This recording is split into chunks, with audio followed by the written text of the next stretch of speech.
All right, let's talk about March St. Albert market stats. And before anyone says, wait, it's March, why are we talking about January and February? Here's why. Early months set the tone for the entire year. And when you look at January and February together, they tell us exactly how families are moving, thinking, and deciding right now. So St. Albert is even a maybe for your family in 2026. This is the content you actually need. Let's start with January. In January, 44 homes sold in St. Albert, the exact same number as a year before. So activity was steady. Average list price was $701,000 and the average sold price was $695,000.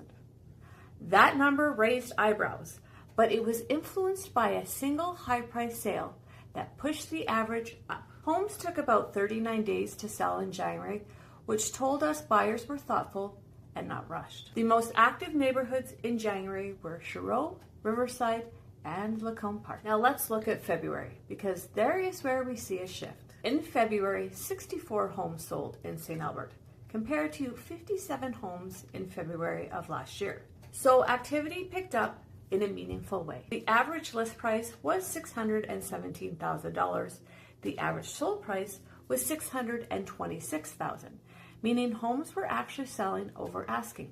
Homes took about 30 days to sell compared to last year at 25 days. The most active neighborhoods in February were Erin Ridge North, The Gardens, and again, Lacombe Park. When you put January and February side by side, here's the real story. January looked more expensive because of one outlier sale. Families showed more participation, more families buying, and pricing that reflects the middle of the market. This is what a balanced market looks like.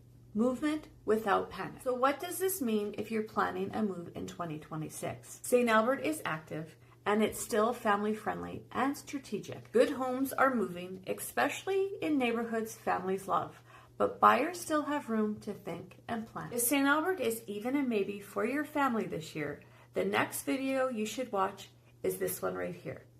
I break down the top neighborhoods families are moving to in St. Albert and why these areas keep coming up for buyers. This will give you a much clearer idea of where you might want to start looking, and I will see you next month.